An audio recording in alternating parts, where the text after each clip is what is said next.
But let's get into Nickelodeon here. So there is a new documentary going around through Max, HBO, formerly known as HBO Max, called Quiet on Set. And it is about some of the alleged abuse from Dan Schneider, a popular Nickelodeon kids show producer back in the 90s and early 2000s. I'm not going to lie. We're kids of the 2000s, 90s and 2000s. We grew up watching all of this shit. If you want to go have your childhood blown to smithereens, go watch this documentary. Because I'm going to tell you, I watched some of these videos, the clips from these shows. And as a kid, I'm like, I remember this episode. I remember watching that. And then I see it now as an adult, and I'm like, oh my God. It's not like SpongeBob will do little innuendos that are jokes like jabs for the adults in the room to get, and they'll sneak them in there. But number one, those are cartoons. They're not using child actors. Number two, it's not egregious. Some of this stuff is horrific. I'm not going to lie. This is a video from one of their shows that Mr. Schneider was involved in. Check out what they had this actress doing. And I'm going to warn you, this is kind of disturbing. So if you guys... But we're showing this to you for educational purposes. So if you guys get disturbed by this kind of stuff, and maybe it's not quite child... it's child abuse. Let's call it what it is.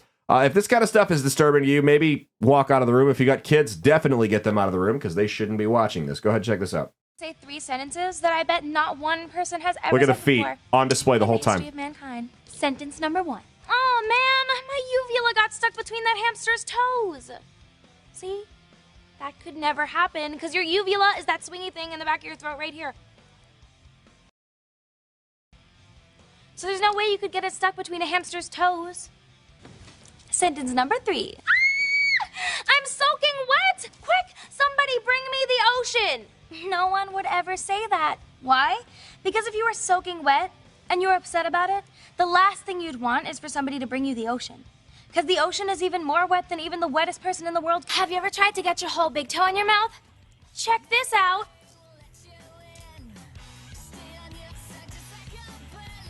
Sometimes I wonder if you can get juice from a potato.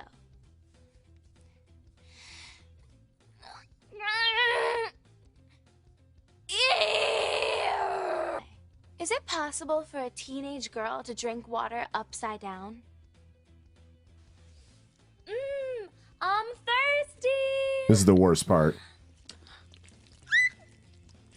It's not possible.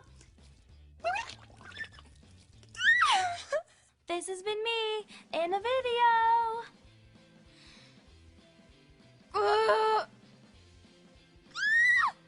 Come on, give up the juice. Can you imagine what life would be like with hippopotamus teeth? So honestly, that one was pretty mild compared to some of the other stuff you'll see in this, but it's still like it's clear watching it what they're trying to do. What do you think about all the Nickelodeon? So this Dan Schneider guy's been famous for the foot thing for a long time, for having like young girls pose with their feet exposed. Yeah. It's not a coincidence that he keeps doing that.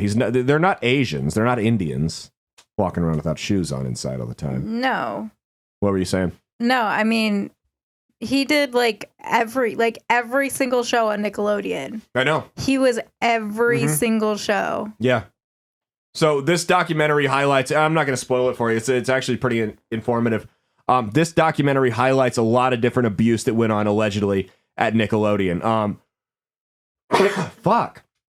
So there was an actor named Brian Peck who's in jail now. Like the scumbag. He wasn't an actor. What was he? He was like a teacher, like a coach. Oh, he was an acting teacher. My bad. Yeah. And he was allegedly grooming a couple of these kids in the show. And this guy went to prison for being a child molester.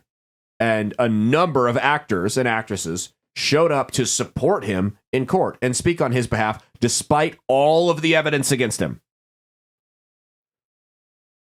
When I told you earlier in the show that Hollywood consists of literal demons spawned from hell, this is what I mean. That ain't a human thing to do. There's no one that possesses a soul would do that. When these people were born, and it's not everyone in Hollywood. 41 letters of support. 41, yeah. That's the ones that were willing to put their name by it. When these people, and it's not everyone in Hollywood. There are decent, normal humans in Hollywood. There are. There are people that have made their living in entertainment, and they're not bad people. Paul Johansson, perfect example. Perfect example. You can't kill Dan Scott. There's plenty of Vince Vaughn's another one. There are good people in the entertainment industry, but for every one of them, there's 10 bad ones.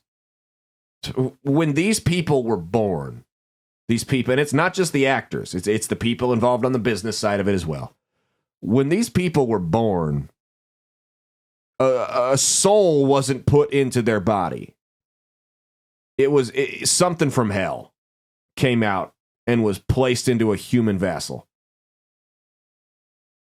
And that's why they behave the way they do. Literal demons you would have to be to defend somebody like that. And now you've got all these people that defended him coming out saying, well, I knew something was up after the court case. They just waited 20 years to come forward until after the documentary came out to say anything. 'Cause I'm going to tell you right now, if I had a friend that was being accused of that and I threw my name behind him and I'm like, hey, this guy's a grade A dude. He's a real stand-up kind of guy. He would never, ever do something like this. I'll testify as a character witness, put my reputation on the line for him. And they presented all that evidence and said, hey, yeah, he did this. And then the jury of his peers found him guilty. You can bet your ass the day after that verdict comes out, I am on a press tour going, oh, my bad. I got that wrong. Hang him, please. I fucked that up. How do I make this up to everybody that I wronged here? They knew. They all knew. It's a big joke.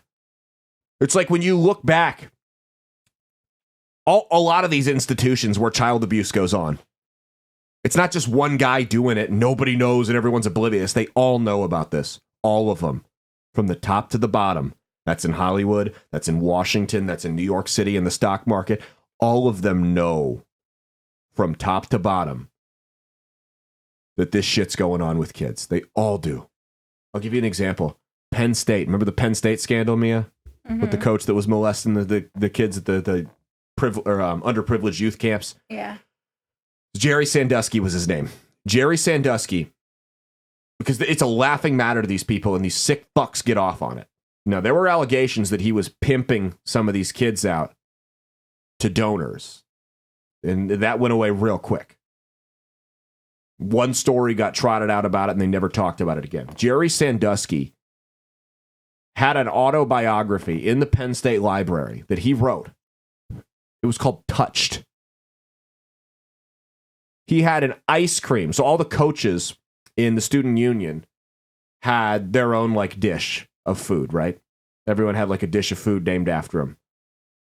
Jerry Sandusky had an ice cream dish named the Sandusky Special. It was 2 scoops of ice cream with a banana in between it. It looked like a dick and balls.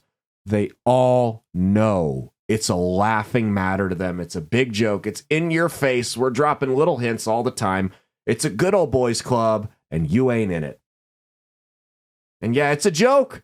It's a big joke that we rape kids and sacrifice them to Satan. Ha! Hilarious! Well, that's not funny, but it's funny that you don't know about it. Demons from fucking hell. And you want to know the worse than that, worse than the people that aid this or outright carry it out, worse than that was every single one of these kids in this documentary had parents that knew this was going on. Maybe not to the degree that it was happening, but every single parent said, you know, this and that was weird and I should have paid attention at the time, but I guess I couldn't. Every single kid had parents that were at least a little put off by what was going on.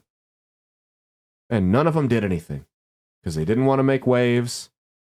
They didn't want to get sued, or they just wanted those paychecks to keep coming and they really wanted a famous kid. Because there's 2 types of kids in show business, 2 types of child actors. There's like the legacy actors whose mom and dad and grandparents and great-grandparents were all actors, and nobody's going to mess with those kids because it'd be hell to pay. And then there's the trailer trash, the Britney Spears of the world. And those are the ones they prey on. Typically don't have a dad, don't have a lot of money. Parents are more likely to shut up, pay them a little bit extra. And that's who they target. I've seen interviews with pedophiles, and they'll say that's who I target, is someone without a dad and without a strong religious background. Excuse me. So the worst part of this whole thing, because we talk on the show all the time, that we must all, the quote from the Boondock Saints, we all have to fear evil men, but even worse than the deeds of evil men is the indifference of good men. We're just decent people. So how many people sat by and just let this happen and did nothing? I'll tell you this right now. I said it on the show last time. If you know someone's abusing your kid, especially as a man, if you know someone is sexually abusing your kid, and you've gone through the proper channels, you've gone through the police, school, whatever, to try to put a stop to it, and there's nothing, no one's going to do anything, and you know it's going to continue to happen, you have a duty. It's not, oh, you should do this. You have a responsibility as a man to yourself, to your children, to your wife, to humanity, to beat the living fuck out of that guy until he can't walk and physically abuse your kid anymore. You have a responsibility to put him in a goddamn wheelchair. And nobody did anything. They all just let it happen because the checks kept clearing the bank. And that's disgusting to me. That's repulsive to me. That's much worse than someone reading a book to Michaela Kavanaugh. Hey, thanks for watching. If you liked what you saw, be sure to click the link in the description to get the full episode on Rumble. If you prefer to listen along, you could actually get us on Spotify, Spreaker, and iHeartRadio. You can also go to www.outlawstreamers.com to learn more about not just my show, but tons of other great shows and all the exciting projects they have coming up. Follow my socials at Caleb Isn't Funny on Twitter and Instagram, at Caleb Salvatore Comedy on the Chinese Spy app that is TikTok, and be sure to like and subscribe to this YouTube channel. Thanks, and we'll see you every Saturday for brand new episodes of That's Based. Peace.